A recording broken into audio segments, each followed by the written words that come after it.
71번 한번 볼까요? 자, 대리권 없는 을이 갑을 대리하여 병에게 갑 소유 토지를 매도했다. 다음 설명 중 틀린 것은? 자, 협의의 무권 대리 문제네요. 여기 잠시 보시면, 자, 지금 갑으로부터 대리권 없이 을이라는 사람을 갑을 대리해서 병하고 계약을 했다. 자, 대리권 없이 계약하는 것을 무권 대리를 합니다. 자, 무권 대리 행위는 대리권 없이 했기 때문에 현재는 무효입니다. 계약 자체가 무효이다. 무효이기는 한데 확정 무효가 아니고 본인으로부터 추인을 받으면 다시 유효로 바뀌기 때문에 확정 무효가 아니고 유동적 무효 상태입니다. 그러면 유동적 무효 상태에서 확정 유효로 갈 수도 있고 확정 무효로 갈 수 있고, 자, 본인이 추인하면은 확정 유효, 거절하면은 확정 무효, 자, 상대방이 철회해도 확정 무효, 이렇게 됩니다. 자, 그래서 유동적 무효에서 확정 유효냐, 확정 무효냐, 이것은 본인과 상대방의 권한 행사에 달려 있다, 그런 뜻입니다. 자, 협의의 무권 대리에서 제일 중요한 것은 협의의 무권 대리인의 최종적인 책임이 가장 중요하거든요. 자, 그러면 요 을이라는 협의의 무권 대리인이 병에게 책임을 지는 것을 135조 책임이라 합니다. 135조 책임. 자, 135조에서 본인을 대신해서 무권 대리인 자신이 책임을 질 때는 두 가지 큰 요건이 필요합니다. 자, 책임을 져야 하는 무권 대리는 행위 능력을 반드시 가지고 있어야 된다. 행위 능력. 자, 책임을 묻는 상대방 병은 선의 무과실이 돼야 한다. 자, 다른 건 몰라도 이 두 가지 요건은 확실하게 기억을 좀 하셔야 됩니다. 자, 행위 능력을 가진 무권 대리인이 선의 무과실의 상대방에게 135조 책임을 진다. 이 책임의 내용은 본인을 대신해서 이행을 하거나 또는 배상을 합니다. 이렇게. 이 선택권은 상대방이 선택을 한다. 이것도 시험이 잘 나오죠. 무권 대리인의 자신이 선택하는 것이 아니고 상대방 선택에 의해서 이행을 하거나 배상을 하게 됩니다. 자, 그리고 무권 대리인의 책임은 과실이 없어도 책임을 지는 무과실 책임이다. 과실 책임 반대가 무과실 책임이죠. 그래서 굉장히 무거운 책임입니다. 과실이 없더라도 책임진다. 무과실 책임. 그리고 협의의 무권 대리인이, 자, 스스로 대리권 없이 할 수도 있고, 다른 사람의 토지를, 그죠? 사기를 당해가지고 잘 모르고 대리권 없이 이렇게 무권 대리 행위를 하는 경우도 있다. 뭐, 야기를 스스로 했느냐, 제3자에서 야기됐냐, 상관없이 다른 사람의 대리권을 받지 않고 다른 사람의 권리를 무권 대리인이 처분을 했을 때는 반드시 과실이 없더라도 책임을 진다. 뭐 그런 경우가 협의의 무권 대리 책임이 되겠습니다. 그럼 71번을 한번 보시면, 자, 1번을 보실까요? 자, 을이 토지의 소유자를 사칭하는 정으로부터 대리권을 수여받아 토지를 매도했다. 자, 어쨌든 간에 소유자가 아니죠. 자, 소유자를 사칭하는 정으로부터 대리권을 수여받아서 을이, 그죠? 진정한 소유자를, 그죠? 대리를 하는 것처럼 매도를 하는 경우입니다. 그래서 1번의 그 문장을 딱 보시면, 자, 을이 고의로, 예를 들어서 소유자가 갑이라 치면 고의로 갑으로부터 대리권 수여 없이 을이 대리 행위를 하는 경우도 있지만, 토지 소유자를 사칭하는 정으로부터 대리권을 수여받아서 갑의 토지를 매도를 해버렸다.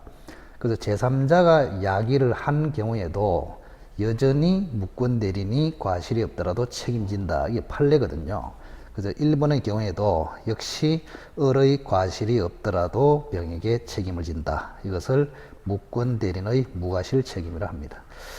자, 1번이 맞는데 조금 더 설명을 드리면, 자, 토지 소유자가 지금 갑이에요. 그러면 갑으로부터 대리권을 받지 않고 을이 매도를 했기 때문에 무권 대리인이 맞습니다. 자, 그런데 토지 소유자를 사칭하는 정으로부터 대리권을 수여받았습니다. 그럼 토지 소유자가 아닌 사람으로부터 사기를 당해가지고 그 사람으로부터 대리권을 수여받았기 때문에 대리권이 갑에 대해서는 대리권이 없는 것입니다. 그러면 이 을이라는 사람이 대리권도 없으면서 대리권이 있는 것처럼 갑의 토지를 대리했기 때문에 무권 대리는 문제가 됩니다. 그래서 무권 대리는 책임을 지느냐 안 지느냐. 자, 결국에는 갑의 추인이 있으면 갑이 책임을 지잖아요. 근데 갑의 추인이 없다고 그랬으니까 갑 대신에 을 자신이 책임을 집니다. 이것을 무권 대리인의 책임이라 한다. 무권 대리인의 책임은 과실이 없더라도 책임을 지기 때문에 과실 책임이 아니고 무과실 책임입니다. 그래서 1번은 정확하게 맞습니다. 자, 2번을 보시면 을이 갑을 단독 상속했다. 자, 여기 보시면 자, 본인은 추인 거절을 자유롭게 할 수 있습니다. 추인 거절을 자유롭게 해서 확정 무효로 만들어서 병으로 넘어간 토지를 찾아갈 수 있습니다. 근데 본인이 사망을 했단 말이죠. 사망을 했습니다. 사망을 하면은 이 사람이 피상속인이고 무권 대리인이 상속인입니다. 그러면 무권 대리인이 본인으로부터 추인 거절권을 상속해서 무효로 만들어서 병으로 넘어간 토지를 찾아올 수 있겠냐? 뭐 이거는 신의칙에 반하기 때문에 되지 않습니다. 자, 다시 한번. 자, 본인은 아버지는 추인 거절을 해서 확정 무효로 만들어서 병으로 넘어간 토지도 찾아올 수 있고 등기말소에서 등기를 찾아올 수 있어요. 그런데 협의의 무권 대리인이 본인의 추인 거절권을 상속해서 확정 무효로 만들어서 병으로부터 찾아오는 것은 신의칙에 반한다. 자, 왜 그러냐 하면 자, 아버지는 계약을 한 적이 없으니까 거절을 자유롭게 해서 찾아올 수 있어요. 그런데 요 아들은 계약을 한 사람이에요. 그럼 계약을 하고 싶어서 환장한 사람인데 갑자기 아버지가 돌아가심으로써 아버지로부터 거절권을 상속해서 거절해서 확정 무효로 만들어서 다시 돌려다오. 이것은 금반원칙이나 신의칙이 바란단 말이에요. 그래서 결론적으로 자, 본인은 추인 거절을 자유롭게 해서 확정 무효를 주장할 수 있으나 본인의 추인 거절권을 무권 대리인이 상속을 해서 추인 거절권을 주장해서 확정 무효로 만들 수는 없다. 막 그렇게 확정 무효를 주장하는 것은 신의칙에 반한다. 그래서 2번을 보시면 무권 대리인 을이 본인 값을 상속한 경우에 무권 대리인이 본인의 지위에서 추인 거절권을 행사할 수는 없다. 행사하는 것은 신의칙에 반한다. 맞네요. 자, 3번에 보시면 대리권을 증명하지 못한 을은 자신의 선택에 따라 병에게 계약을 이행하거나 손해배상을 할 책임을 부담한다. 자, 3번이 틀렸는데 조금 전에 강조를 했죠.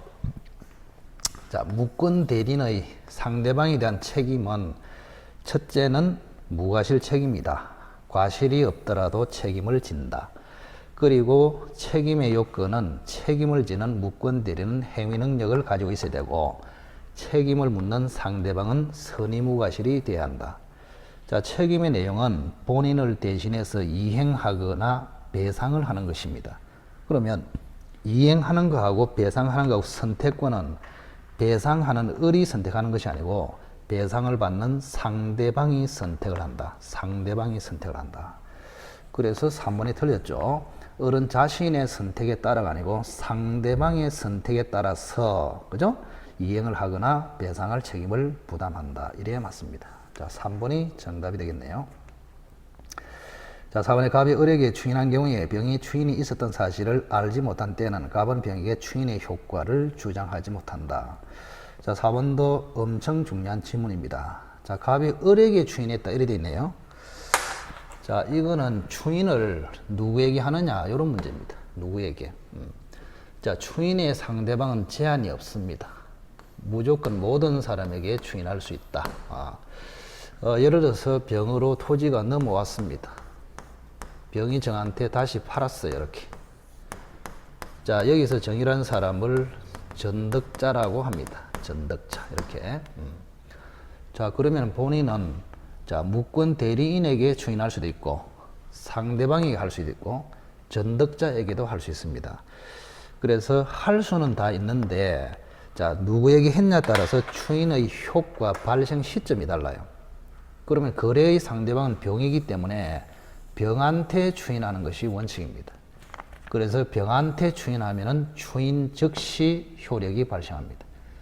자, 그런데 병이 아니고 무권 대리인이나 전득자에게 추인은 할 수 있지만 추인을 한다고 해서 바로 추인의 효과가 생기는 것이 아니고 을과 정한테 추인했다는 사실을 병이 알았을 때 추인의 효과가 발생합니다. 자, 여기 이제 굉장히 중요하죠. 자, 무권 대리인에게도 추인할 수 있고, 자, 병으로부터 넘겨받은 전득자에게 추인은 할 수 있어. 다만 바로 추인이 되는 것이 아니고 무권 대리인과 전득자에게 추인했다는 사실을 상대방 병이 알았을 때 추인의 효과가 발생합니다. 자, 그렇다면 4번을 다시 한번 읽어볼까요? 자, 갑이 무권 대리인에게 추인한 경우에 병이 추인이 있었던 사실을 알아야 추인의 효과가 발생한다. 그런데 병이 추인이 있었던 사실을 알지 못했다 했으니까 아직까지는 추인의 효과가 생기지 않습니다. 따라서 갑은 병에게 추인의 효과를 주장하지 못한다. 맞네요, 그죠? 자, 이번에 갑이 무권 대리 행위임을 알면서 병으로부터 매매 대금을 수령했다. 자, 이런 경우에 추인이 되겠느냐 이 말이죠. 자, 본인이 무권 대리 행위임을 알면서 상대방 병으로부터 매매 대금을 수령했다. 그러면 추인의 의사 표시는 안 했지만 매매 대금을 수령한 행동을 통해서 추인 의사가 있는 것으로 간주가 됩니다. 이런 것을 묵시적 추인이라 합니다. 묵시적 추인. 자, 따라서 갑이 무권 대리임을 알면서 병으로부터 돈을 받아버렸어. 그러면 추인하겠다는 의사가 행동 속에 포함되어 있다. 이것을 묵시적 추인이라 합니다. 그러니까 묵시적 추인이 되어버리면 그죠? 소급하여 유효로 됩니다. 확정유효. 소급적 확정유효. 그래서 소급하여 유권 대리와 마찬가지의 효력이 생긴다. 맞네요, 그죠? 그래서 71번은 협의의 무권 대리 문제인데 정답은 3번이 되겠습니다. 3번이 틀리네요. 자, 72번에 무효에 관한 설명으로 틀린 것을 골라라. 자, 1번에 법률행위 일부가 무효인 경우에 다른 규정이 없으면 전부 무효된다. 이거는 139조 조문 자체네요. 일부 무효의 법리라 합니다. 법률행위 중에서 일부가 무효일 때는 전부 무효가 원칙이다. 맞고. 자, 이번엔 반사회적 행위는 당사자가 무효임을 알고 추인하여도 유효가 될 수 없다. 이거를 무효행위 추인이라 하는데, 자, 우리가 절대적 무효라는 것이 있고 상대적 무효라는 것이 있습니다. 절대적 무효는 모든 사람에게 주장할 수 있는 강력한 무효, 상대적 무효는 특정인에게만 주장할 수 있는 약한 무효입니다. 절대적 무효는 제3자 보호 규정이 없는 무효이고 상대적 무효는 제3자 보호 규정이 있는 무효입니다. 그러면 절대적 무효는 추인이 안 됩니다. 상대적 무효만 추인이 됩니다. 기본적으로. 그러면 절대적 무효의 가장 대표적인 게 103조 반사회적 무효, 104조 불공정 무효가 되겠습니다. 그죠? 상대적 무효는 108조 통정허위 표시 무효 이런 게 있겠죠. 자, 그래서 절대적 무효는 추인 대상 자체가 안 된다 이 말이죠. 자, 그래서 이번에 보시면 반사회적 무효는 절대적 무효이기 때문에 추인의 대상 자체가 안 됩니다. 따라서 무효임을 알고 추인하여도 유효가 될 수 없다. 맞네요. 자, 3번은 추인이 아니고 무효행위 전환입니다. 자, 무효행위 전환하고 관련해서 여기 한번 봅시다. 자, 103조 무효하고 104조 무효. 자, 반사회적 무효고 불공정 무효입니다. 그럼 이것이 이제 추인이 되겠느냐? 추인에 의해서 살려낼 수 있겠냐? 다른 행위로 바꿔서 전환이 될 수 있겠느냐? 이 두 가지. 자, 결론을 말씀드리면 반사회적 무효는 추인도 안 되고 전환도 안 됩니다. 근데 불공정 무효는 추인은 안 되지만은 전환이 가능하다. 근데 원래는 절대적 무효는 전환도 안 되는 게 맞거든요. 맞는데 불공정 무효만큼은 전환이 가능하다는 것이 판례입니다. 그래서 특수하기 때문에 시험에 기출이 2번 됐습니다. 무슨 말이냐? 10억짜리 토지를 1억으로 매매하면은 불공정 무효입니다. 예를 들어서.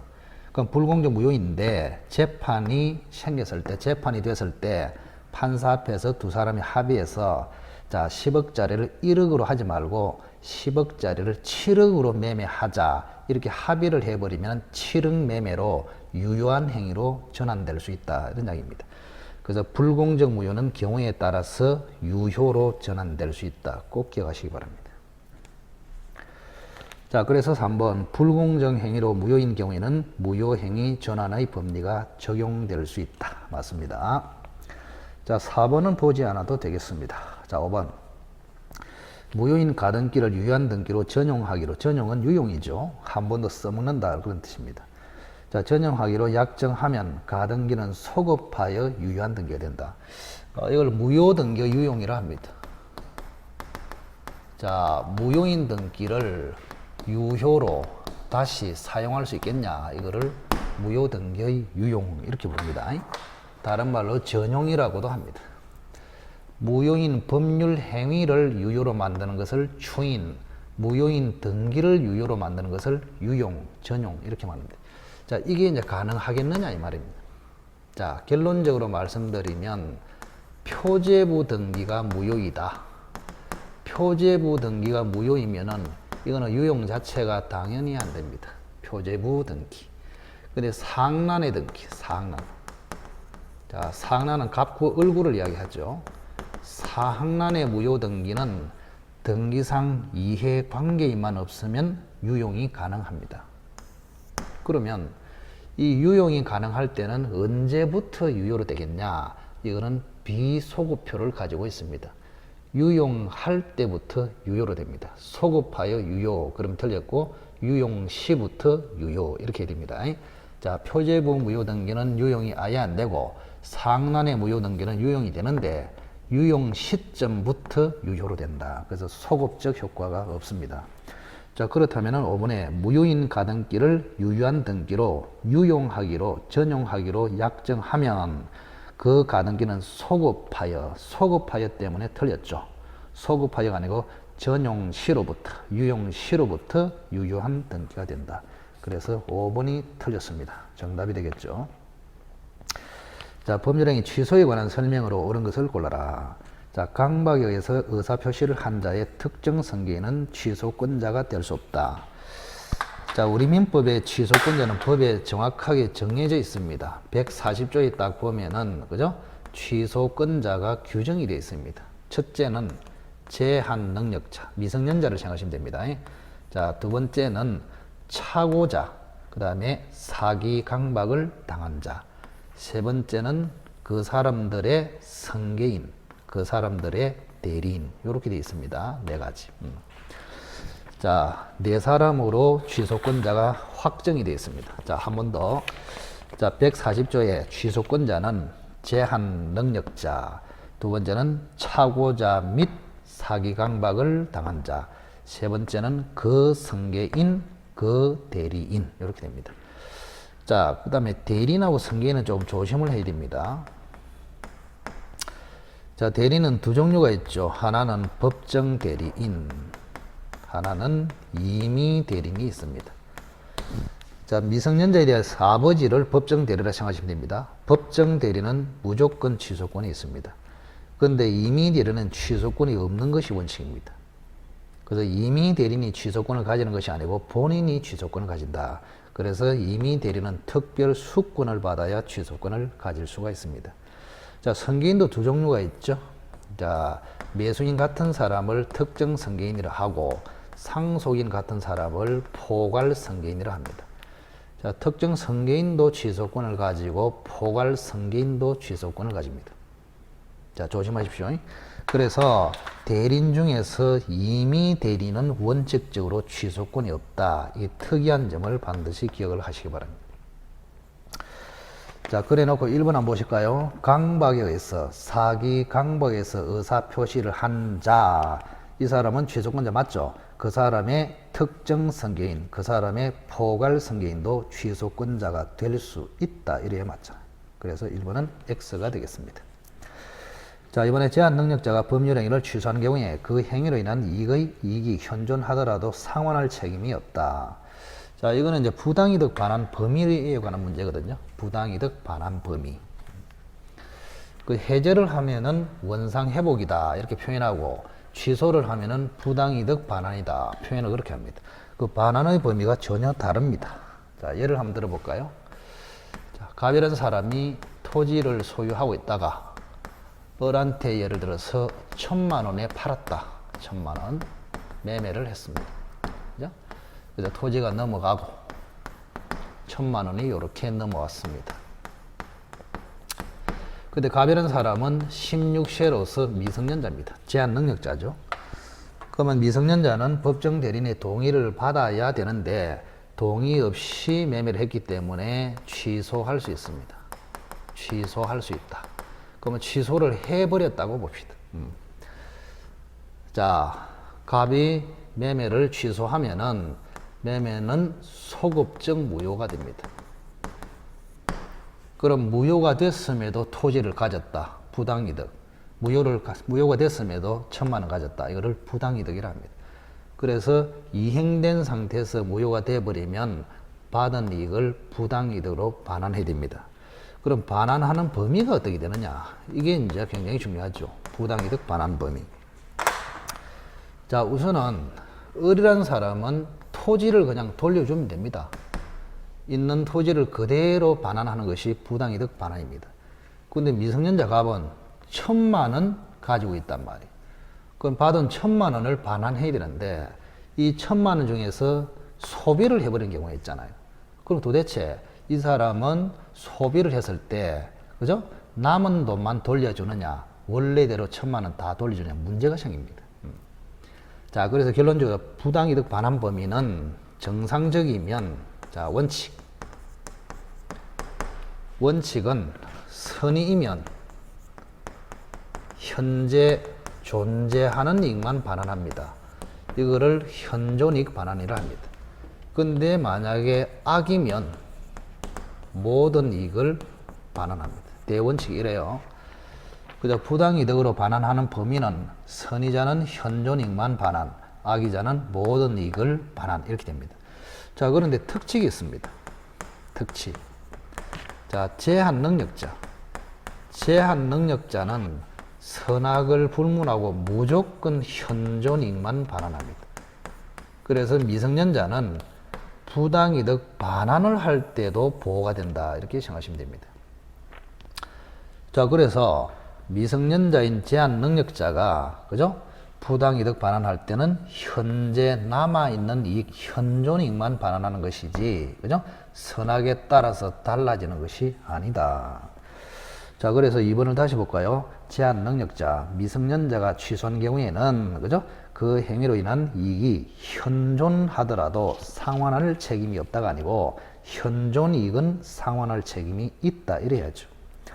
다만 선악에 따라서 달라지는 것이 아니고 선악에 상관없이 제한능력자는 현존이익을 상환할 책임이 있다. 이래야 맞습니다. 그래서 2번은 X가 되겠습니다. 자, 3번에는 취소권의 행사 기간이네요.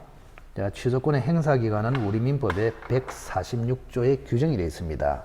자, 거기 보면은 추인할 수 있는 날로부터 3년, 법률행위 한 날로부터 10년 내에 행사하라. 이래 되어 있습니다. 자, 핵심은 3년, 10년이 중요한 것이 아니고 3년의 기산점이 중요합니다. 추인할 수 있는 날로부터 3년. 그러면 추인할 수 있는 날, 이 같은 말이 뭐냐? 취소 원인 종료된 날, 이렇게 표현합니다. 그래서 만약에 시험에 취소할 수 있는 날부터 3년, 그러면 큰일 납니다.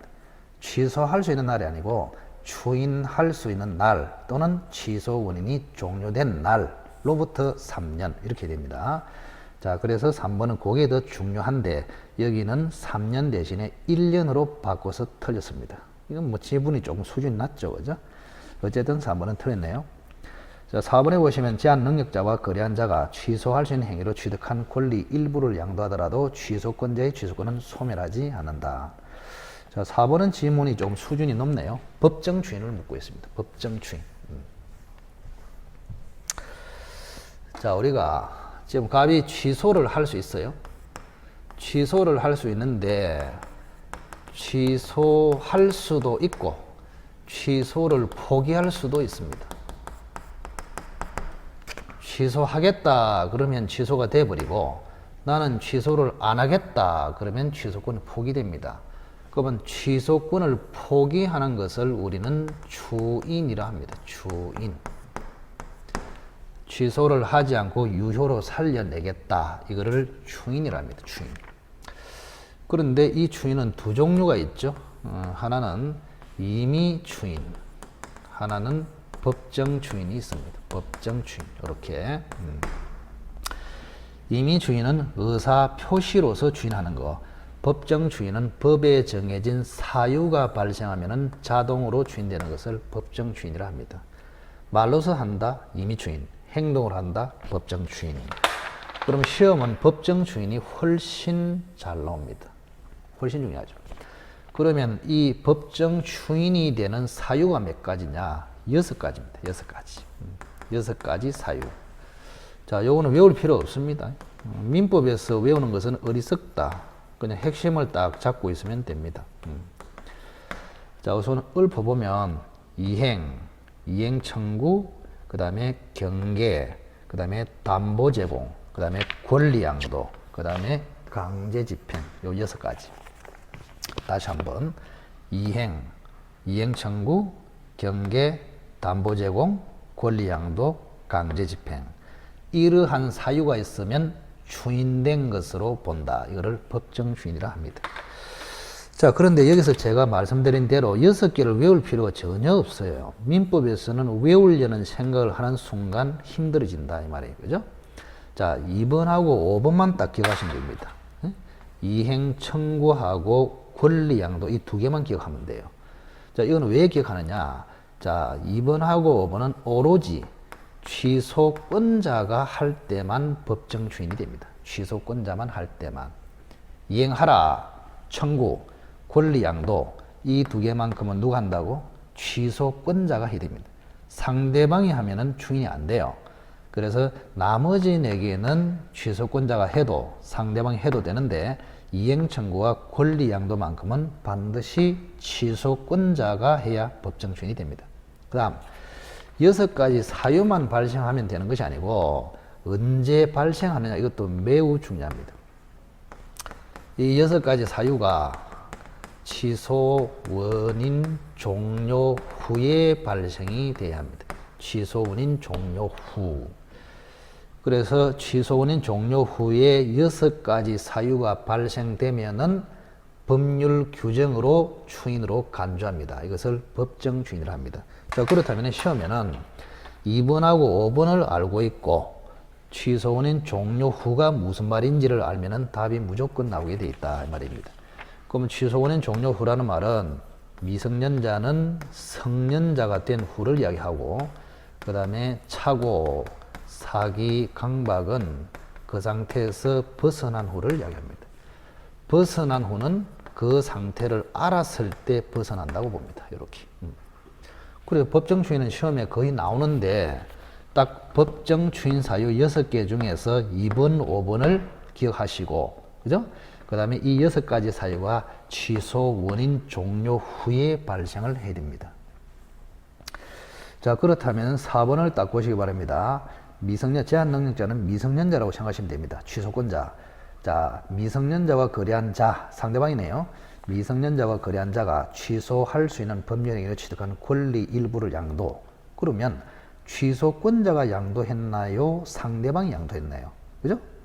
거래한 자가 권리를 양도했다. 이렇게 돼 있잖아요. 미성년자와 거래한 자가 권리를 양도했다. 그럼 미성년자가 양도한 것이 아니고 상대방이 양도했잖아요. 취소권자가 양도한 것이 아니고 취소권자의 상대방이 양도를 했기 때문에 법정 추인이 안 됩니다. 그럼 법정 추인이 안 된다는 말은 여전히 취소할 수 있다. 그래서 여전히 취소할 수 있기 때문에 취소권은 그대로 존속한다. 그래서 4번은 정확하게 맞습니다. 문제 중에서 지문이 4번이 가장 좋네요. 그죠? 그래서 이 정도가 우리 시험에 출제되는 수준이다 생각하시고. 자, 그래서 4번을 물은 게 뭐냐? 그죠? 자, 권리 양도라는 사유가 발생하면은 법정 추인이 되느냐 했을 때, 그죠? 권리 양도나 이행 청구는, 그죠?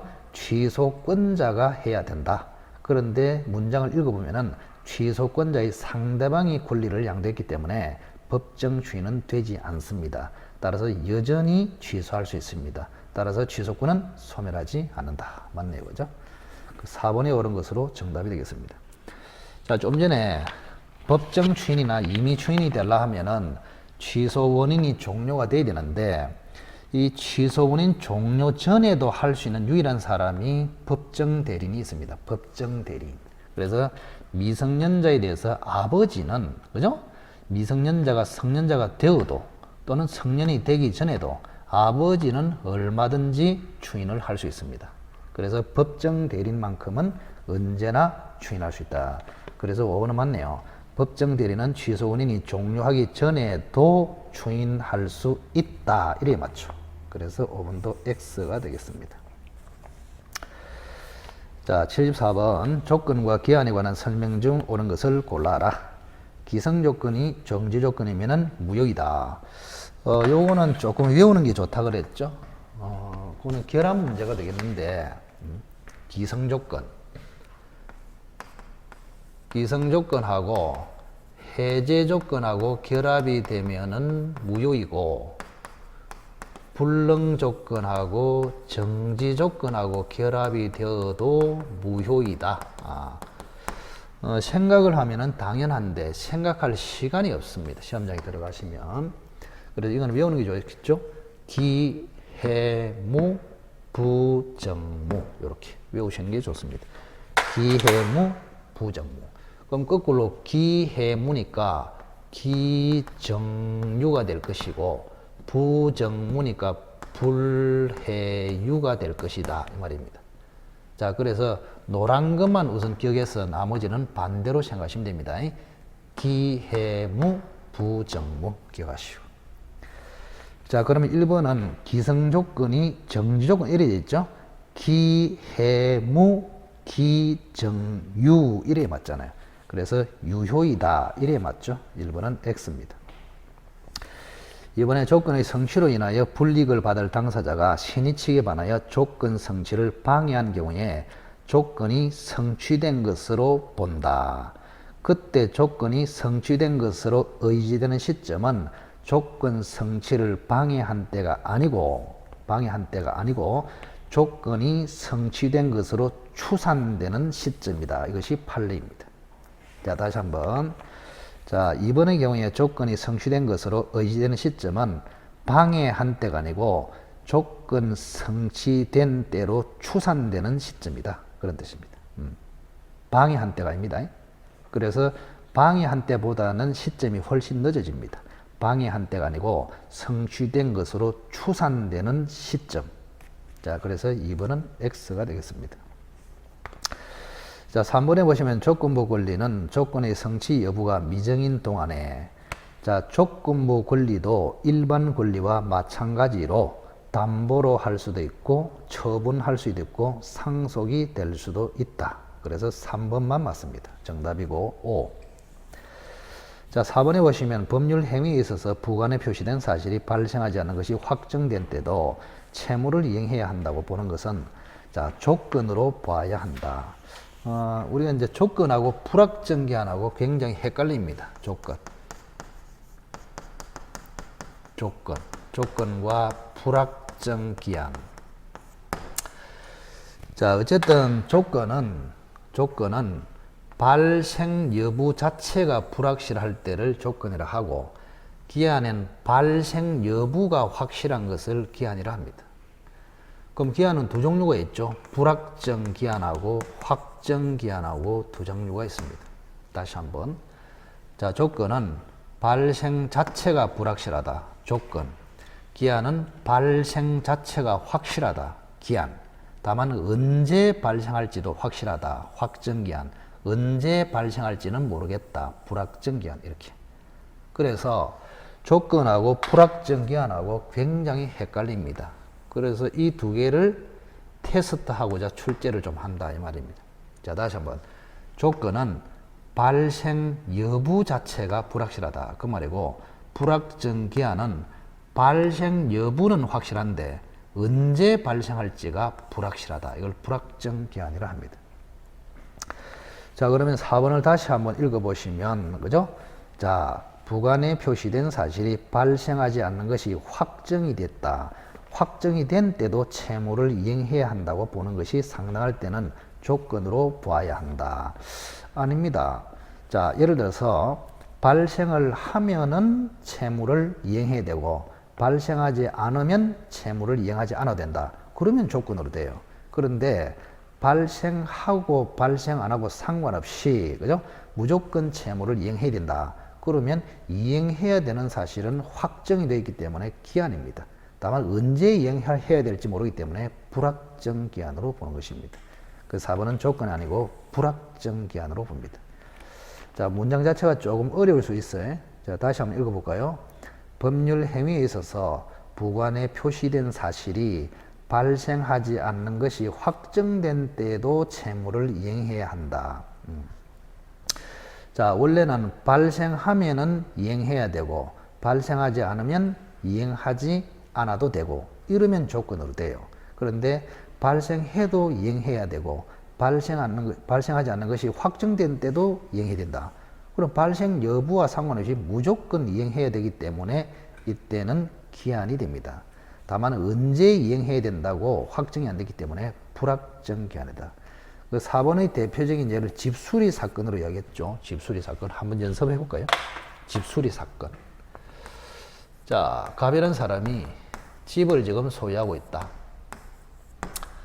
근데 을에게 1억을 빌려줬습니다. 이렇게. 자, 집을 가지고 있는 갑이 을에게 1억을 대여했습니다. 그래서 을이라는 사람이 언제 갚을까요? 하니까 갑이라는 사람이 집수리할 때 갚아라. 이렇게 돼서 집수리할 때 갚아라. 자, 그러면 이것이 조건이냐 불확정 기한이냐 이 말입니다. 유명한 판례이죠. 그죠? 자, 그러면 우리 판례는 집수리하면 이행기가 되어서 갚아야 되고 집수리가 불가능하면 집이 불타서 불가능하면은 안 갚아도 되고 이렇게 해석이 되면은 조건입니다. 근데 그렇게 해석되는 게 안 맞잖아요, 지금. 자, 갑이 집수리할 때 갚아라 그 말은 무조건 갚아야 되는데 언제 갚아야 되는지 모르겠다. 그런 의미 아니겠습니까? 그래서 이런 경우는 집수리해도 갚아야 되고 집이 불타서 집수리가 불가능해도 을은 갚아야 됩니다. 그래서 기한이 됩니다. 기한이 되는데 다만 언제 갚을지 모르기 때문에 불확정 기한이 됩니다. 다시 한번. 자, 집수리 하게 되면은 이행기가 도래해서 갚아야 되고 집수리가 불가능하면은 이행기가 도래하지 않아서 안 갚아도 된다. 이렇게 해석하면은 조건. 그다음 집수리 하면은 이행기가 도래해서 갚아야 되고 집이 불타서 집수리가 불가능해도 을은 이행기가 도래해서 갚아야 된다. 이렇게 해석하면은 불확정 기한입니다. 우리 판례는 불확정 기한으로 해석을 합니다. 자, 위에 74번에 4번이 되겠습니다. 조금 어렵게 표시가 됐는데, 자, 한 번 더 읽어볼까요? 법률 행위에 있어서 부관에 표시된 사실, 자, 부관에 표시된 사실이 집수리입니다. 집수리. 예. 자, 집수리해도 이행해야 하고, 집수리하지 못하는 것이 확정이 된 때, 그 말은 집이 불타서 집수리가 불가능으로 확정된 때도 이행해야 한다. 이렇게 해석하는 것이 판례이기 때문에 이때는 조건이 아니고 불확정 기한으로 봐야 한다. 4번도 틀렸습니다. 자, 5번도 역시 마찬가지네요. 불확정 사실의 발생 시기를 이행기한으로 정했다. 이게 내가 집수리할 때를 이행기한으로 정했단 말이에요. 집수리할 때까지 갚아라. 그래서 집수리할 때까지 갚아라고 정한 경우에는 그죠? 그 사실 발생이 불가능하게 되었다. 즉 집이 불타서 집수리가 불가능하게 되었다 하더라도 이행기한이 도래한 것으로 본다. 이게 판례입니다. 그걸 불확정 기한이라 합니다. 근데 볼 수 없다 했기 때문에 5번도 틀렸네요. 자, 4번하고 5번은 조금 기억을 해야 됩니다. 요즘 수준에 맞는 지문이다 이 말입니다. 1, 2, 3번은 유치원 수준이고 4, 5번은 대학교 수준이다. 이렇게 생각하시면 됩니다. 자, 4번하고 5번은 공통적이에요. 자, 어떤 사실이 발생하면은 이행하고 발생하지 않는 것으로 확정이 되면은 이행하지 않아도 된다. 그거는 조건. 자, 발생하면은 이행해야 되고 발생하지 않는 것으로 확정이 돼도 이행해야 된다. 그러면 불확정 기한 이렇게 됩니다. 그래서 4, 5번은 조건이 아니고 둘 다 불확정 기한이 되겠습니다. 그래서 4번도 X, 5번도 X 이렇게 되겠네요. 그죠? 자, 5번을 한번 읽어볼게요. 불확정한 사실의 발생 시기를 이행기한으로 정했다. 즉 집수리할 때를 이행기한으로 정한 경우에는 자, 집수리할 때도 이행기한이 도래한 것으로 보고 집이 불타서 집수리가 불가능하게 되었다고 해도 이행기한이 도래한 것으로 볼 수 있다. 이것이 판례입니다. 그래서 4, 5번도 틀렸고 정답은 3번이 되겠습니다. 자, 가담법에 대한 설명으로 틀린 것을 골라라. 자, 공사대금 채권을 담보할 목적으로 가담기가 경유된 경우에는 가담법이 적용되지 않는다. 네, 가담법은 조금 어렵죠. 어려운데 그 핵심 사항을 좀 정리를 하셔야 됩니다.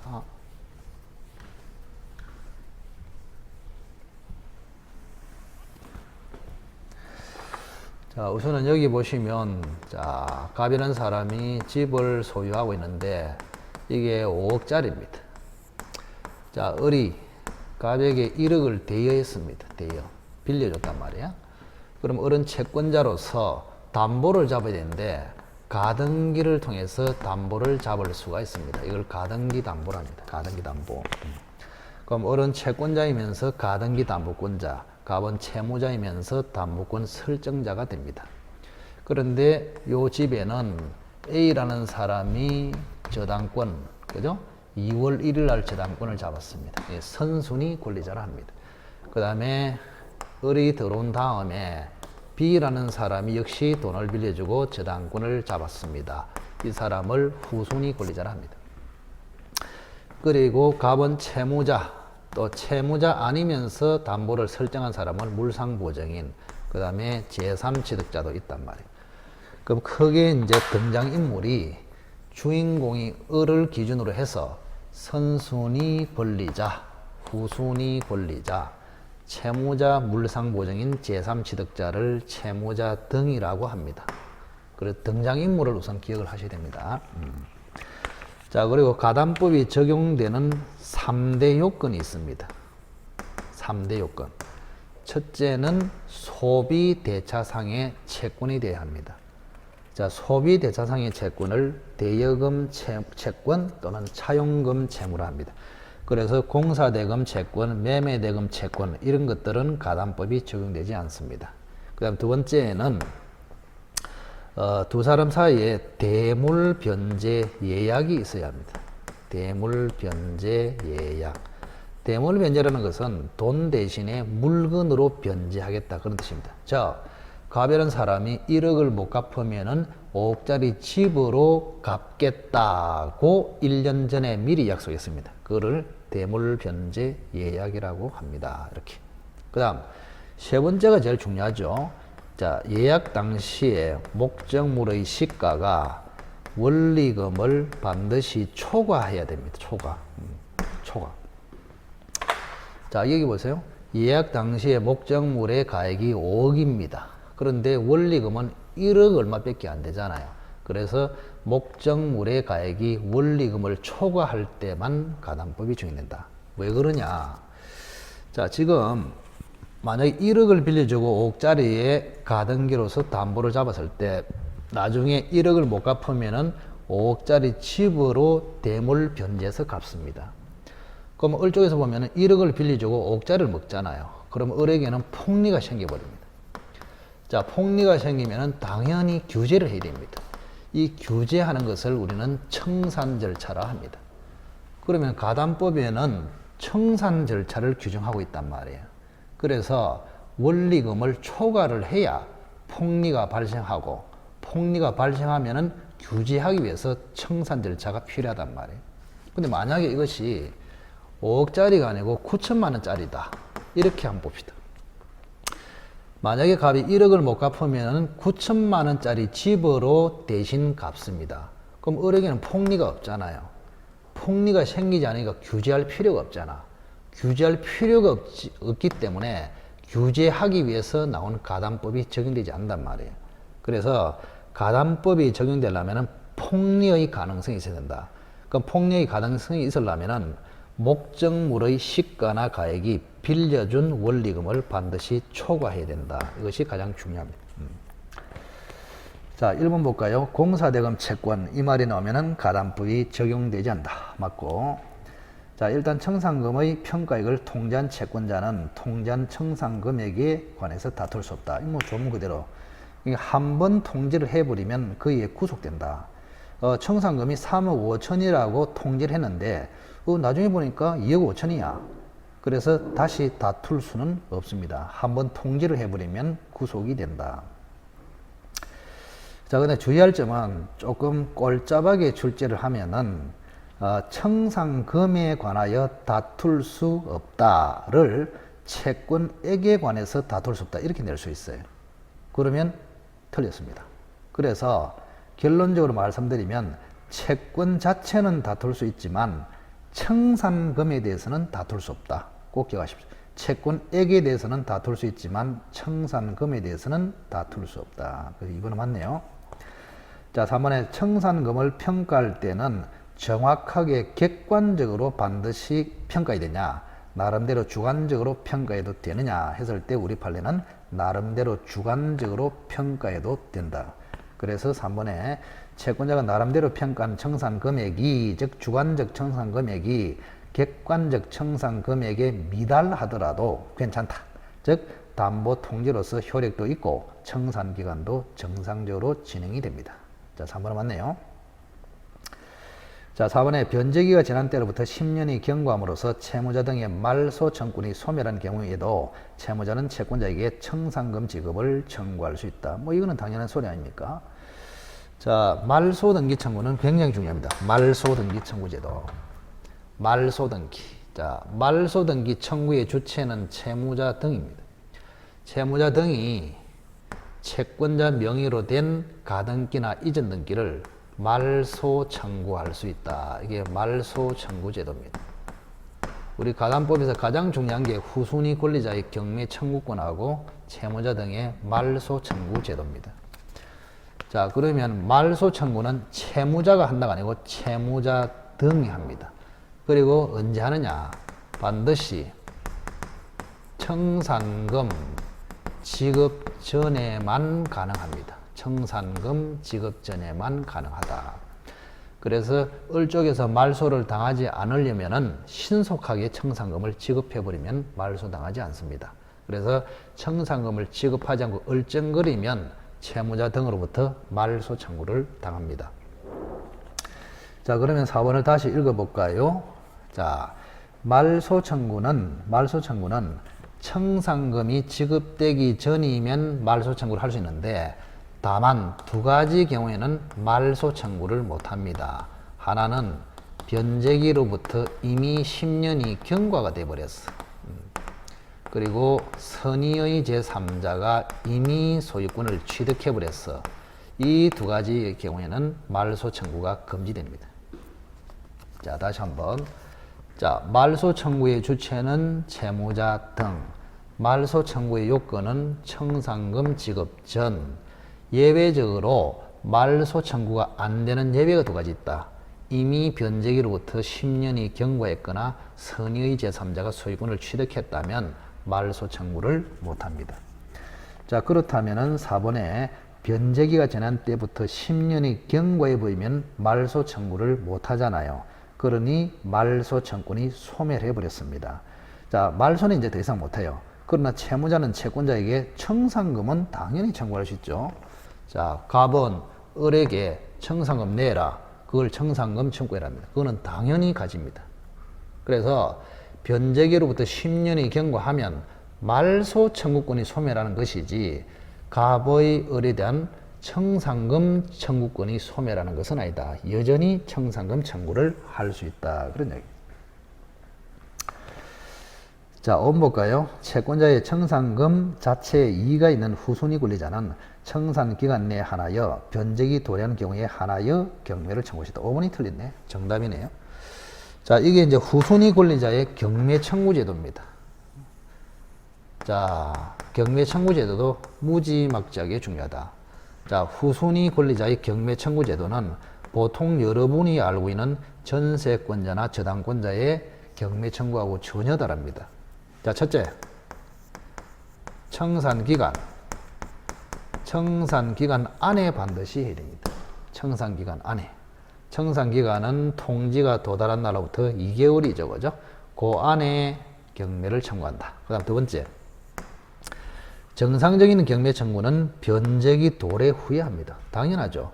변제기 도래했는데도 변제를 안 하니까 뭐요? 강제 집행하기 위해서 경매를 청구합니다. 그런데 여기는 희한하게 변제기 도래 전에도 경매를 청구할 수 있다. 그래서 아주 특이한 경매 청구 제도입니다. 자, 다시 한번. 가담법에서 후순위 권리자의 경매 청구 제도는 딱 두 가지 특징이 있다. 반드시 청산 기간 안에 해야 됩니다. 두 번째, 변제기 도래 후에는 물론이고 변제기 도래 전이라도 경매 청구를 할 수 있다. 정확하게. 그래서 5번이 틀렸네요. 변제기가 도래하는 경우에 하나여가 아니고 변제기 도래하는 경우는 물론이고 도래 전에도 경매를 청구할 수 있다. 그래서 5번이 X로서 정답입니다. 자, 76 집합법은 뭐 하지 말라 그랬죠. 참고로 한번 읽어보시면, 자, 1번의 공용 부분의 변경에 관한 사항은 원칙적으로 4분의 3 결의로 결정한다. 1번이 틀렸습니다. 원래는 과거에는 4분의 3이었는데 2020년도 개정이 돼서 3분의 2로 바뀌었습니다. 3분의 2. 자, 76번은 1번이 틀린 것으로서 정답. 3분의 2로 바뀌었다. 4분의 3에서 3분의 2. 1번은 X. 자, 이번에 구분 소유 건물의 공용 부분에 관한 물권의 득실 변경은 등기가 필요하지 않다. 맞습니다. 자, 공용 부분은 두 가지가 있죠. 구조상 공용 부분, 규약상 공용 부분. 자, 구조상 공용 부분은 일체 등기가 안 됩니다. 복도, 계단, 엘리베이터 이런 거는 등기 자체가 안 돼요. 그러나 규약상 공용 부분은 최초에는 등기를 합니다. 최초에는. 그 최초의 규약상 공용 부분을 등기할 때는 규약상 공용 부분인 취지의 등기를 합니다. 최초에는 등기하는데 물권 득실 변경할 때는 등기할 필요가 없습니다. 자, 그래서 여기는 물권 득실의 변경에 관한 등기라고 했기 때문에 구조상 공용 부분도 등기할 필요 없고 규약상 공용 부분도 등기할 필요가 없습니다. 2번은 맞네요. 자, 3번에 보시면 구분 소유자, 그의 승낙을 받아서 전유 부분을 점유하는 자, 분양자 등 이해관계인은 선임되는 관리인이 없는 경우에, 관리인이 없다. 관리인. 그 아파트 가면은 아파트 소장 있잖아요. 그죠? 관리소장. 자, 선임되는 관리인이 없는 경우에 법원의 임시관리인의 선임을 청구할 수 있다. 뭐 조문 그대로입니다. 자, 관리인이 없는 경우에는 법원의 임시관리인의 선임을 청구할 수 있다. 자, 4번도 뭐 조문 그대로고, 자, 전유부분이 150개 이상으로서 대통령령으로 정하는 건물의 관리인은 감사인의 회계감사를 매년 1회 이상 받아야 한다. 조문 그대로. 자, 이번에 주거용 건물을 철거하고 상가용 건물로 신축하기로 재건축 결의하는 것도 원칙적으로 허용된다. 이것은 판례가 되겠습니다. 자, 그래서 76번은 1번이 틀린 것으로서 정답입니다. 자, 상임법에 대한 설명으로 틀린 것을 골라라. 자, 1번의 법정갱신은 전체 임대차 기간이 10년을 초과하는 경우에도 인정된다. 이거 조심해야 됩니다. 자, 상가 임대차는 기간을 연장하는 방식이 두 가지입니다. 법정갱신제도, 갱신요구제도 둘 다 있습니다. 자, 법정갱신은 침묵을 일정 기간 침묵을 하면은 자동으로 갱신되는 제도를 법정갱신제도로 하고, 갱신요구는 임차인이 적극적으로 갱신을 요구해 들어왔을 때 갱신을 해줘야 한다. 이것을 갱신요구제도로 합니다. 그래서 1번은 자, 10년까지만 갱신요구가 되거든요. 그래서 갱신요구로 갱신되는 기간은 최초 기간을 포함해서 10년을 초과할 수 없어요. 그래서 상가 임대차의 경우에는 갱신요구로 버틸 수 있는 기간이 총 10년입니다. 그러면 10년으로 끝나냐? 그건 아니죠. 자, 10년 버텼다가 거기에서 다시 법정갱신이 되면은 다시 1년이 늘어날 수가 있습니다. 그래서 법정갱신은 임대차 기간이 10년을 초과한 경우에도 인정된다. 맞네요. 그죠? 자, 다시 한번. 갱신 요구로 버틸 수 있는 기간은 몇 년이라고? 10년. 그럼 10년 버틴 다음에, 그죠? 또 일정한 법정 갱신 요건을 갖춰버리면 법정 갱신이 다시 되어서 1년으로 다시 늘어납니다. 그래서 계속 법정 갱신 되면은, 그죠? 100년까지도 가능하다. 이렇게 생각하시면 됩니다. 자, 1번은 맞네요. 자, 이거는 법정 갱신의 경우에 임차인은 언제든지 해지 통고를 할 수 있고 임대인이 통고를 받은 날로부터 3개월이 지나면 효력이 발생한다. 자, 상가에 있어서 또는 주택에 있어서 법정 갱신이 되면은 기간의 정함이 없는 것으로 된다. 이러면 큰일입니다. 그래서 민법에서 법정 갱신될 때는 기간의 약정이 없는 것으로 되지만 주택 임대차나 상가 임대차에서 법정 갱신되면은 최단 기간으로 됩니다. 최단 기간으로 보장된다. 주택 임대차는 2년으로 본다. 상가 임대차는 1년으로 본다. 이렇게 돼 있어. 대신에 임대인은 언제든지 끝낼 수가 있습니다. 자, 임차인은 언제든지 참 끝낼 수가 있다. 임대인은 구속이 되지만 꼼짝 말하지만 임차인은 1년 동안 살 수도 있고 또 해지 통고해서 3개월 후에 나갈 수도 있습니다. 자, 그래서 2번을 다시 한번 읽어볼게요. 법정 갱신의 경우에 임차인은 언제든지 해지 통고를 할 수 있다. 맞네요. 자, 해지 통고를 받은 날로부터 3개월이 지나면 해지가 됩니다. 정확하게 맞습니다. 주택 임대차도 3개월, 상가 임대차도 3개월. 자, 3번에 보시면 임차인이 상속권자 없이 사망한 경우에 그 주택에서 가정 공동 생활을 하던 사실상의 혼인관계에 있는 자, 사실상의 배우자다 이 말이죠. 사실상의 배우자. 혼인신고 안 하고 동거를 하는 사람을 생각하시면 됩니다. 그러면 사실상의 배우자는 가정 공동 생활을 한다. 동거를 한다 그러면 있죠. 동거를 하는 사실상의 배우자는 임차인의 지위를 승계하느냐. 자, 우리가 임차권을 승계를 한다. 그 말을 좀 조심을 좀 해야 됩니다. 자, 갑이라는 사람이 임대인으로서 주인이야. 을은 지금 임차인입니다. 임차인. 요 을하고 을다시하고 사실혼 관계에 있다. 이 말입니다, 지금. 그래서 을다시를 사실상의 배우자. 동거하고 있는 사실상의 배우자. 근데 임차인이 사망을 해버렸어, 갑자기. 사망. 그럼 사망을 하면은 이 임차인에게는 임차권이 있잖아요. 보증금이 포함된 임차권이 있다. 이 임차권을 사실상의 배우자도 상속이 되겠느냐. 우선 이런 이야기입니다. 상속. 자, 우리가 법률상의 부부하고 사실상의 부부하고 결정적인 차이는 서로 상속이 되느냐. 거기 있습니다. 법률상의 부부끼리만 서로 상속을 할 수 있습니다. 사실상의 부부는 상속이 안 돼요. 상속이 안 되면 그러면 사실상의 배우자는 쫓겨나란 말이냐 이런 이야기입니다. 자, 그래서 주임법에서 특별하게 사실상의 배우자를 보호하기 위해서 승계제도가 도입이 됐습니다. 상속이 안 되기 때문에 승계를 인정해서 사실상의 배우자가 그대로 살 수 있도록 해주고 있단 말이에요. 그럼 이거는 주택임대차에서 하는 소리입니다. 주택임대차.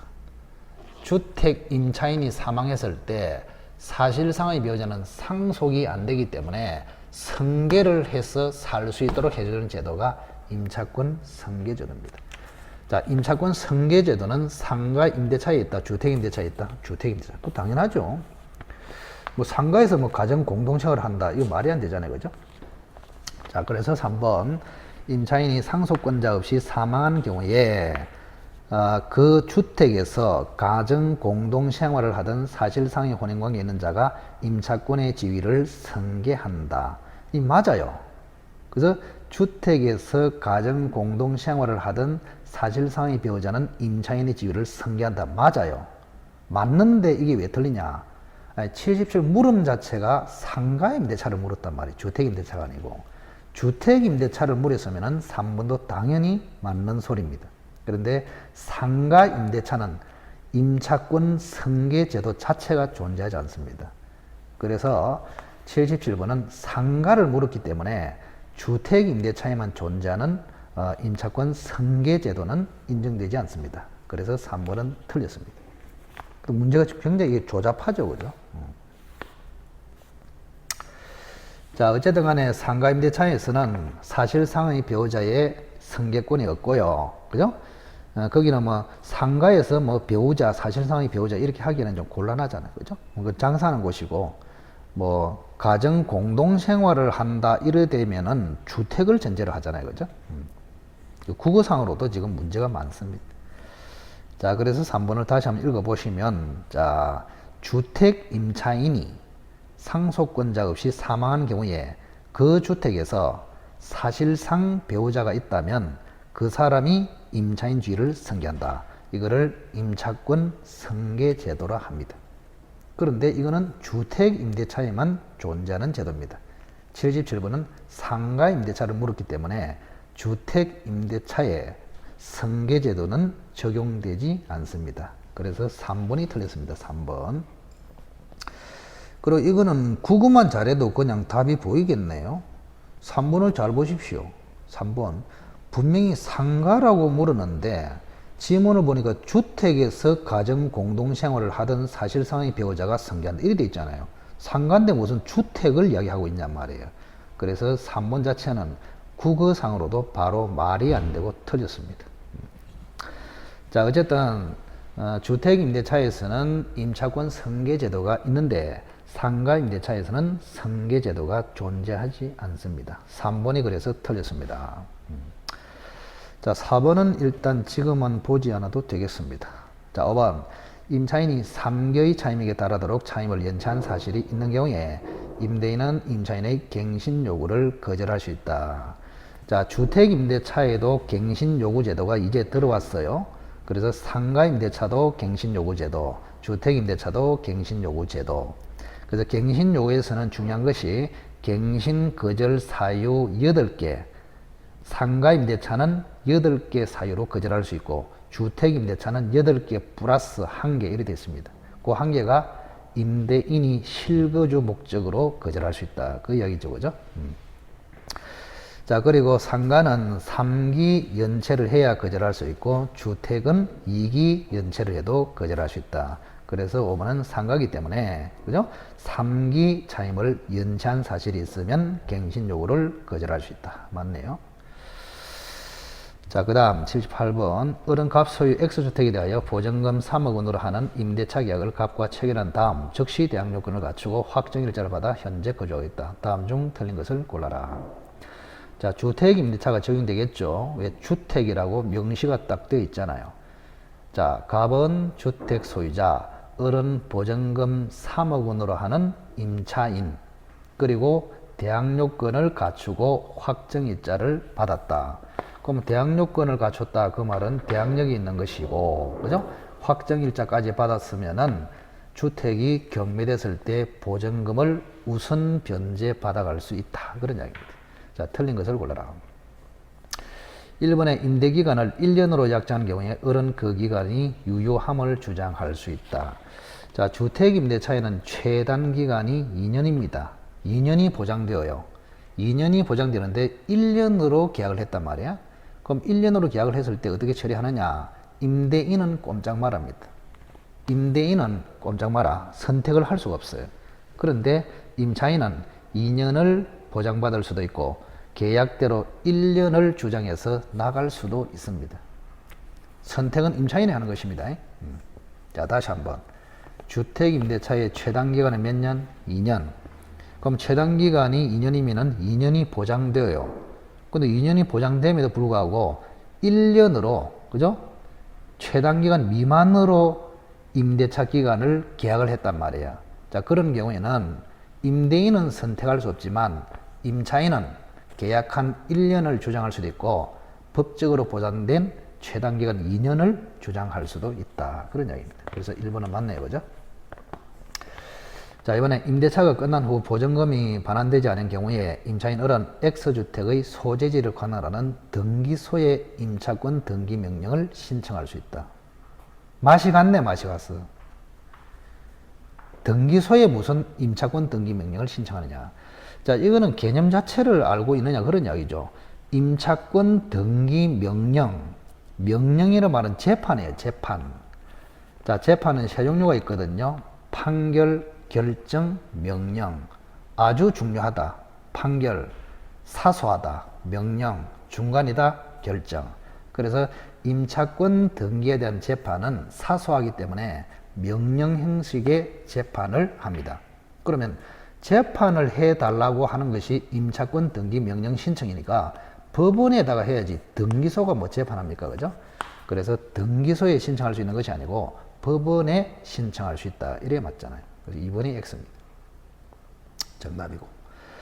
자, 3번에 계약이 묵시적으로 갱신, 법정 갱신된 경우에 을은 언제든지 해지 통지를 할 수 있다. 아까 이야기했죠. 주택임대차나 상가임대차나 법정 갱신이 되면 최단 기간으로 됩니다. 그럼 최단 기간으로 되는데 다만 임차인은 최단 기간을 주장해서 살 수도 있고 언제든지 해지해서 해지 통고를 해서 나갈 수도 있다 그랬습니다. 그래서 3번은 맞네요. 자, 묵시적으로 법정 갱신된 경우에 임차인은 언제든지 임대인에게 해지 통지를 해서 3개월 후에 나갈 수가 있다. 맞습니다. 자, 4번에 임차인이 2개의 차임에게 해당하는 금액에 이르도록 차임을 연체했다. 2기 연체를 했어요. 자, 아까 상가는 3기 연체가 되면은 임대인이 갱신 거절을 할 수 있고 주택임대차는 2기를 연체하면은 갱신 거절을 할 수가 있습니다. 그래서 4번은 맞네요. 자, 오늘 임대차 기간이 만료하기 전에 갑이 병에게 주택을 매도하고 소유권 이전 등기를 마친 경우에 병은 을에게 보증금 반환 채무를 부담한다. 자, 5번의 지문을 딱 읽었을 때 이게 무슨 말이냐 헷갈리면 안 되겠죠. 대항력 문제를 물은 것입니다. 대항력. 자, 대항력이 무슨 말인지 볼까요? 자, 갑이 임대인으로서 주인입니다. 여기에 주택이 있습니다. 자, 을이 임차인입니다. 임차인. 3월 1일 날 계약을 했습니다. 근데 을이라는 사람이 열심히 지금 임차인으로서 살고 있는데 중간에 지금 집에 대한 소유자가 바뀌어 버렸어요. 매매를 통해서. 예를 들어서 5월 1일 날 바뀌어 버렸어. 병이라는 사람이 새로운 소유자가 되어버렸다. 자, 그러면 대항력이 무슨 말이냐? 자, 을이 열심히 살고 있는 중에 주인이 바뀌었을 때 새로운 주인이 나가달라 했을 때 못 나가겠다. 이렇게 버틸 수 있냐? 이걸 뭐요? 대항력이라 합니다. 자, 그런데 문제는 병은 소유자이고 을은 채권자입니다. 그러면 임차권으로서 채권자하고 소유권자로서 물권자하고 부딪히면은 물권자가 우선합니다. 그래서 임차인은 특별한 사유가 없으면 임차권을 가지고 소유자한테 대항할 수 없습니다. 즉 대항력이 없습니다. 그래서 쫓겨나는 것이 원칙이야. 자, 항상 원칙부터 알아야 됩니다. 자, 그런데 쫓겨나면은 주택 임차인은 불쌍하잖아요. 좀 잘못하면 을을 죽습니다. 그래서 대항할 수 있도록 하기 위해서 대항요건 제도가 들어왔습니다. 그러면 대항력을 가지는 방법은 딱 두 가지야. 하나는 임차권 자체를 등기하거나, 임차권 자체를 등기하거나, 그죠? 아슬아슬하네. 그 다음에 대항요건을 갖추거나, 요 두 가지예요. 두 가지. 자, 모든 임차권은 등기함으로써 대항력이 생깁니다. 근데 등기는요, 실효성이 별로 없어요. 왜? 등기는 임차인 혼자 사는 것이 아니고 임대인의 협조를 받아서 공동으로 신청합니다. 근데 임대인이 협조를 주로 안 해주잖아요. 그래서 등기로서는 실효성이 별로 없습니다. 그래서 대항요건 제도가 들어왔습니다. 대항요건 제도는 주택을 점유하고 주민등록만 해버리면 등기한 것처럼 됩니다. 그럼 주로 주민등록이겠죠? 자, 주민등록은 임대인의 협조로 합니까? 을 혼자서 합니까? 을 혼자서. 그래서 얼마든지 쉽게 대항력을 가질 수 있는 제도가 대항요건 제도입니다. 자, 그래서 임차인이 대항요건을 구비하면은 대항할 수 있고, 구비하지 않으면 대항할 수 없고, 그럼 대항할 수 있다는 의미가 뭐냐? 임차인이 새로운 소유자를 임대인으로 삼을 수 있다 그런 뜻이에요. 대항할 수 있다는 말은. 따라서 병이 갑으로부터 임대인 지위를 승계한다 그런 뜻입니다. 대항할 수 있다는 말은 자, 임대인 지위를 승계하니까 보증금 반환 채무도 자동으로 승계를 하게 됩니다. 이렇게. 따라서 나중에 임대차가 끝나면 병이 임대인으로서 보증금 반환 채무를 부담한다 그런 뜻이에요. 자, 그러면 그 5번에 보시면 임대기간이 만료하기 전에 갑이 병에게 주택을 매도하고 소유권을 이전 등기를 해줬다. 그러면 현재 소유자는 병이잖아요. 그죠? 그러면 임차인 을은 병에게 대항할 수 있습니까? 대항할 수 있죠. 왜? 78부 문제를 보면은 대항 요건을 갖추고 있단 말이에요. 대항 요건을 갖추고 있는 상태에서 갑에서 병으로 소유자가 바뀌었기 때문에 을은 병에게 대항할 수 있다. 병은 임대인 주의를 승계한다. 병은 보증금 반환 채무를 부담한다. 따라서 병은 을에게 보증금 반환 채무를 부담한다 했으니까 맞네요. 그죠? 자, 주택임대차 관한 설명으로 틀린 것을 골라라. 자, 78번은 2번이 틀린 것으로서 정답입니다. 자, 대항력을 갖춘 임차인이 주택에 관한 저당권 설정 후 임대인과 합의로 보증금을 정액한 경우에 경락인에 대해서 정액 부분에 대하여 대항할 수 있다. 1번이 틀리네요. 이거는 뭐 많이 나오죠. 요약서 보면. 자, 저당권 설정 전이냐 후냐 이 말입니다. 자, 처음에 보증금이 1억이라고 봅시다. 자, 보증금 1억은 저당권 설정 전입니다. 근데 1억에서 5천을 정액시켰어. 그럼 정액시킨 부분은 저당권 설정 후에 정액을 시켰단 말이야. 그러면 정액된 부분 5천은 저당권 설정 후기 때문에 경락인에게 대항할 수 없다. 이래 맞죠. 자, 다시 한번 읽어볼까요? 대항력을 갖춘 임차인이 주택에 관한 저당권 설정 후 임대인과 합의로 보증금을 정했다. 핵심이 저당권 설정 후 정액했다. 그러면 저당권이 설정된 후에 정액했기 때문에 정액 부분만큼은 저당권자보다 후순입니다. 그럼 저당권자보다 후순이라고 말은 결국 경락인에게 정액 부분으로 대항할 수 없다. 그런 뜻입니다. 그래서 1번이 X 정답이 되겠습니다. 자, 이번에 임대차 성립 시에 주택과 대지가 임대인 소유인 경우에 대항력과 확정일자를 갖춘 임차인은 대지만 경매되더라도 매각대금으로부터 우선 변제를 받을 수 있다. 자, 우리가 이제 주택임대차에서는 주택이 경매됐냐, 대지가 경매됐냐. 자, 주택이 경매됐을 때는 당연히 우선 변제, 최우선 변제를 받을 수 있다. 그래서 너무 쉬워서 그거는 시험에 잘 안 나와요. 문제는 주택의 대지가 경매가 됐을 때 거기에조차도 우선 변제, 최우선 변제를 받을 수 있겠느냐. 있다는 것이 판례입니다. 왜 그러냐. 우리 주택임대차보호법은 주택만 적용되는 것이 아니고 그 괄호 안에 보면 주택, 괄호, 대지 포함 이렇게 돼 있어요. 그래서 주택이 앉아있는 대지에 관해서도 주임법이 적용됩니다. 그래서 주택의 대지가 경락이 된 경우에 대지의 매각대금으로부터도 우선 변제, 최우선 변제를 받을 수 있다. 그래서 이번에 맞네요. 자, 3번에도 판례죠. 보증금의 감액으로 소액 임차인에 해당했다. 자, 우리가 처음에는 소액 임차인이 아니었어요. 소액 임차인이 아니었다.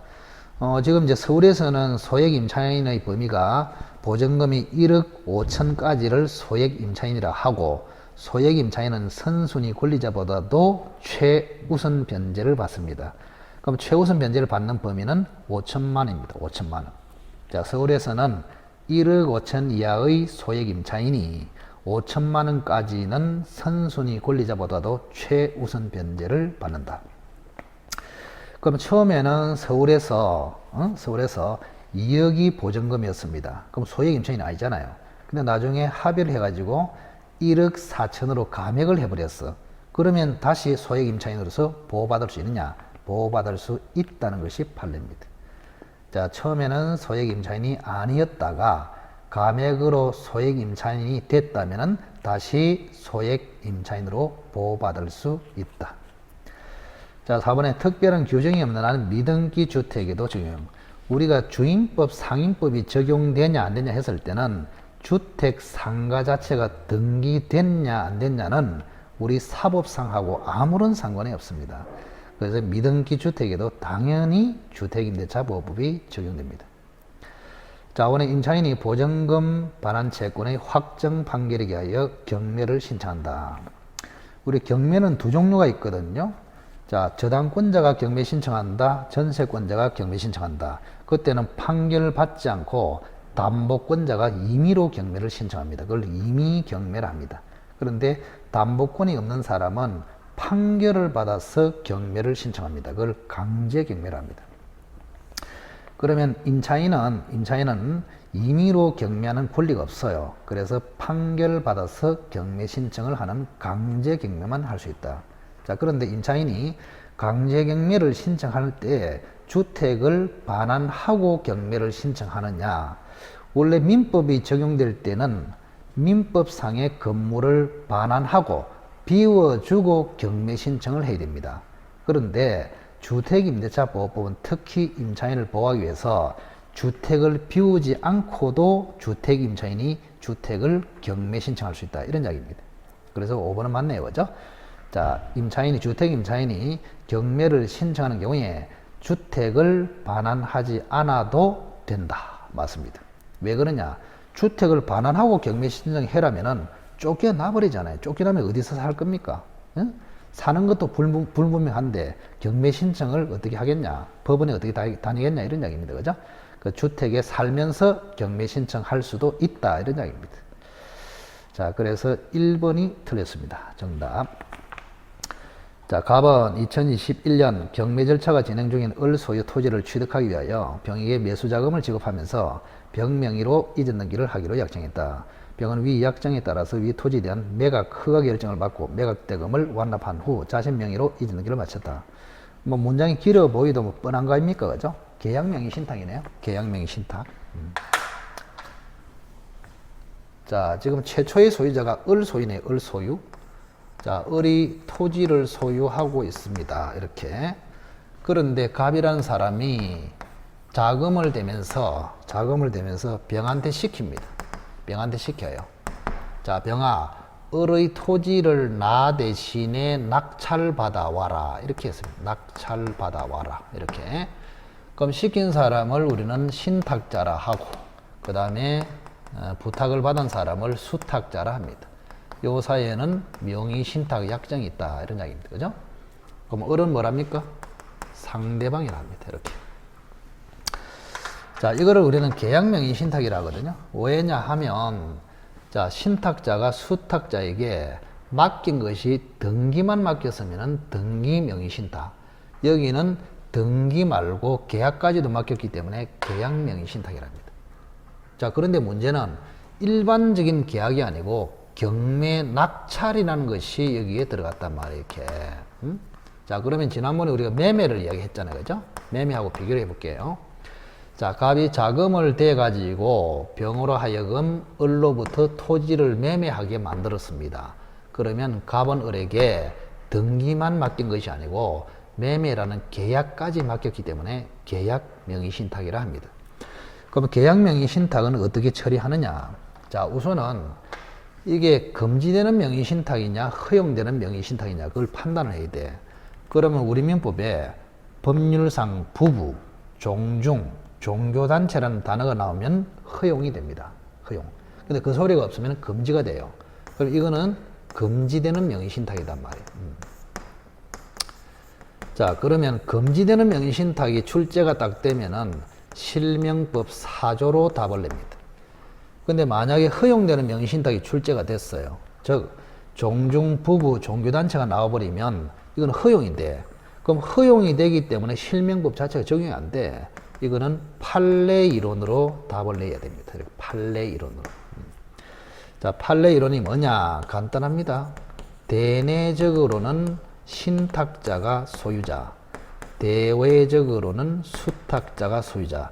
이 이론을 가지고 답을 내면 됩니다. 이건 뭐 수없이 연습을 했잖아요. 그죠? 그렇게 하고. 그럼 여기는 아무 소리 없기 때문에 금지되는 명의신탁입니다. 자, 금지되는 명의신탁은 4조로 처리합니다. 4조.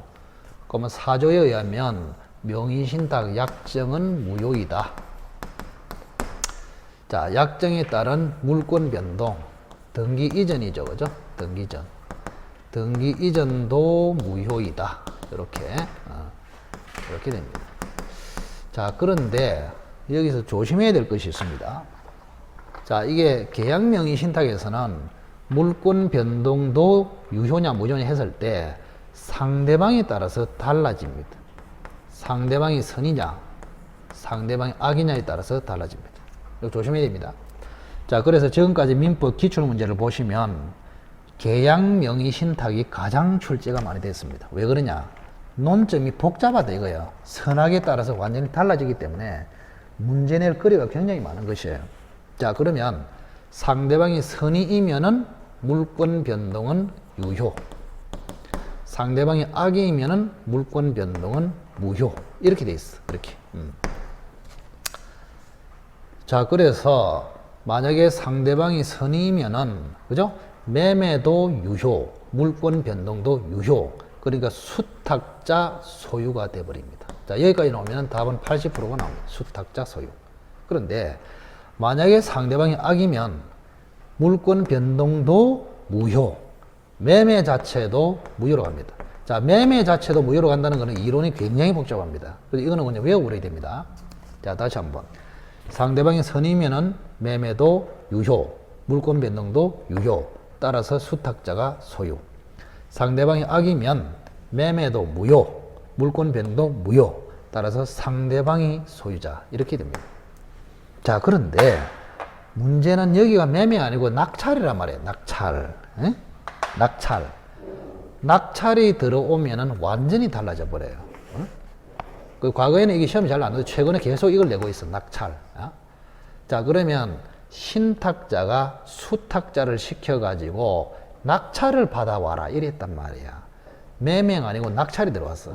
낙찰이 들어오면은 계약명의 신탁일지라도 상대방이 선이냐 악이냐를 따지지 않습니다. 완전히 무시입니다, 이게. 이게 이제 단순해요, 오히려. 선악을 따질 필요가 없어, 낙찰이 들어오면. 선악을 따질 필요 없고 무조건 유효이기 때문에 수탁자, 즉 매각 허가 결정을 받아서 등기한 수탁자가 무조건 소유자가 됩니다. 이게 핵심이에요, 낙찰에서는. 자, 그래서 매매 같으면 선악에 따라서 달라지는데 낙찰의 경우에는 선악에 따라서 달라지는 것이 아니고 상관없이 무조건 낙찰도 유효, 물권 변동도 유효. 따라서 낙찰 명의자가 소유자가 되어버립니다. 이렇게. 자, 1번 한번 볼까요? 갑과 병 사이의 명의신탁 약정은 무효다. 약정은 무조건 무효이죠. 명의신탁 약정은 무효이고 문제는 물권 변동이 어떻게 되느냐 이런 이야기입니다. 자, 병은 소유권을 취득한다. 맞네요. 낙찰이기 때문에 상대방의 선의 악의를 상관없이 낙찰 명의자, 매각 허가 결정 명의자 병이, 즉 수탁자가 소유권을 취득한다. 맞네요.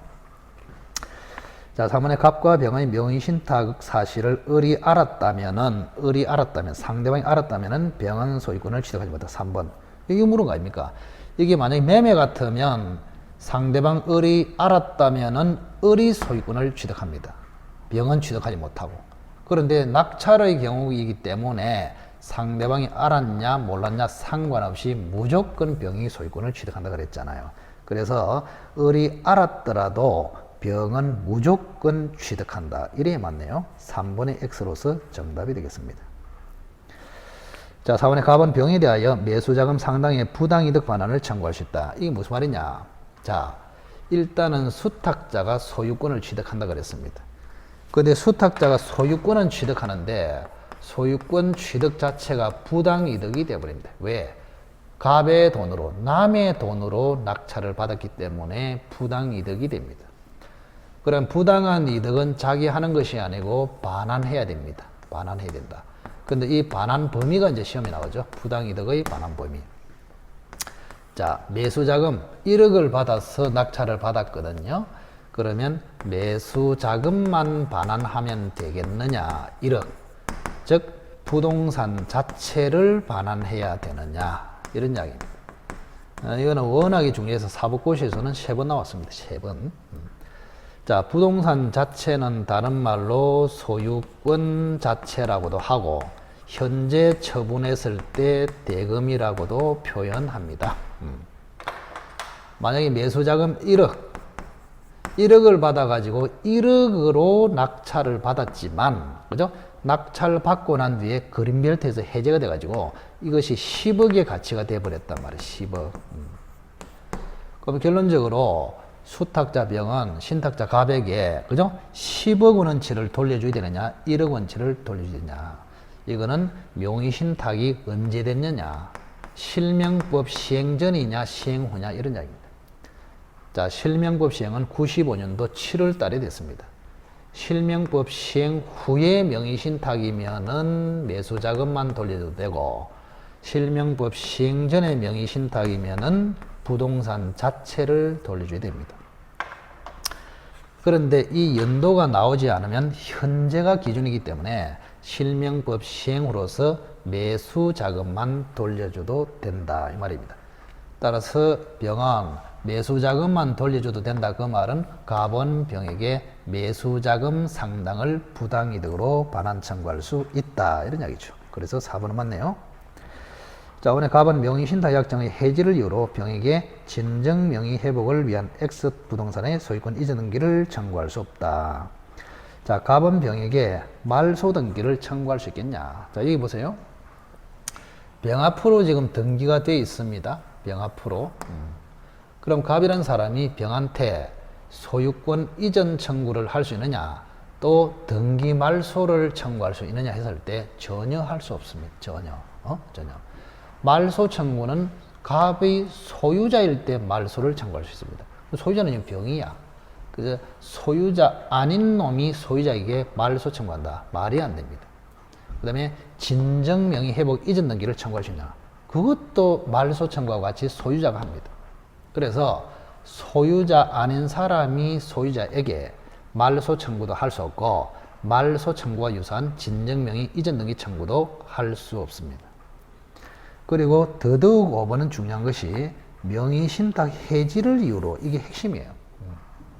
자, 갑이라는 사람이 명의신탁 약정 해지를 원인으로 병한테 뭔가를 청구할 수 있냐, 그거는 무조건 틀렸습니다. 그래서 명의신탁 약정이 무효일 때는 해지 대상 자체가 안 됩니다. 해지 대상 자체가 안 돼. 이게 만약에 뭐 부부나 종중이나 종교단체가 등장해서 약정 자체가 유효일 때는 신탁자가 해지하여, 이런 말이 맞아요. 그런데 금지되는 명의신탁에서 약정이 무효일 때는 무효인 약정은 해지 대상 자체가 안 돼요. 따라서 갑은 무효인 약정을 해지하여 뭔가를 청구할 수 있다. 그러면 무조건 X입니다. 자, 따라서 5번은 갑은 명의신탁 약정의 해지를 이유로, 틀렸죠? 해지를 이유로 했으는 병한테 아무 청구도 할 수 없다. 말소 청구도 할 수 없고, 진정명의 회복을 위한 이전 등기 청구도 할 수 없습니다. 자, 그래서 5번이 맞다. 그래서 3번이 틀리네요. 그죠? 자, 이번 모의고사는 실제 수준하고 수준은 비슷하다고 보여집니다. 그래서 지문이 좋은 게 좀 많기 때문에 별도로 제가 해설 강의를 했습니다. 어쨌든 간에 그 해설을 잘 듣고 40문제 같으면 지문이 200개 주거죠. 4, 5, 20, 200개. 뭐 지문 200개를 정확하게 숙지한다 생각하시고 시간 나시면 좀 동영상을 보셔서 자기 것으로 완전히 소화를 해 주시기 바랍니다. 자, 오늘은 여기까지 하겠습니다.